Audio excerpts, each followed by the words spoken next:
Okay, go. You would. Alright, everybody would just raise their hand to make sure we know there's 5 people here. 5 people plus a dog. Right. Alright. Well, this is an informative speech. Speech number 1 on root beer. Right. You know the best feeling in the world? Sitting back in a comfy chair with a nice cold one in your hands? I'm not talking about beer. I'm talking about beer's younger, more child-friendly counterpart, root beer. This soft drink is one of the most well-known sodas. But where does this sweet and foamy drink come from? And why was it made?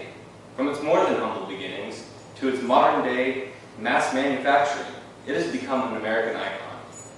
Root beer can be traced back all the way to the 1200s. Back then, water was usually contaminated, which made a lot of people sick and die.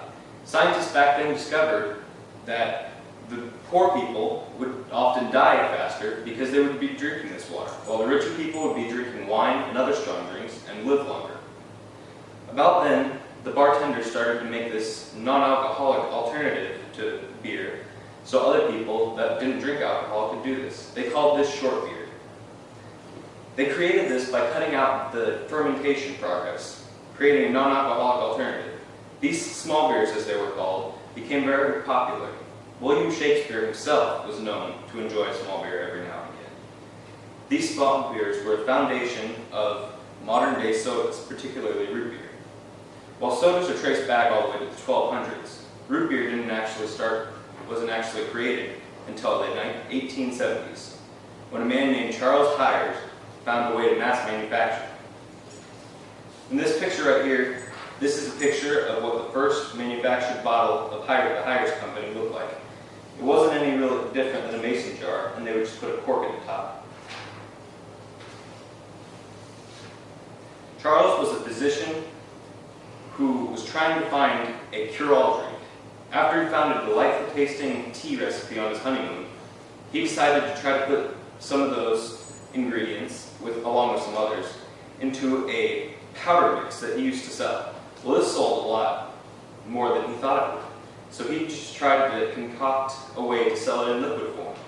He decided to call it root beer because of the amount of roots and the different ingredients, and the way it was created was very similar to beer. Charles began to mass manufacture this in 1876. The Hires Root Beer Company was the first to create root beer. While Hires did have some success, root beer really didn't start to take off until the 1919s, when other sodas began to emerge. The companies IBC and A&W were the ones that started to surface in 1919. Another company, called Barks, was a major competitor of the Hires Company. As time went on, so did the production of root beer. More and more soda companies began to make their own versions of this soda, and it became continuously more popular. Although Hires was the first to make root beer, they soon became smothered by the sheer amount of companies that were making this soda.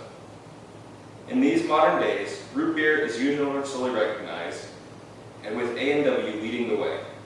100 years ago, Hires was the sole owner of the trademarked name root beer, but now there are over 2,603 different brands made in North America alone. Even though it was no longer made with the beer-like qualities, the iconic name root beer stuck and is now nationally loved. From the days of Shakespeare, people have been enjoying this drink they called short beer.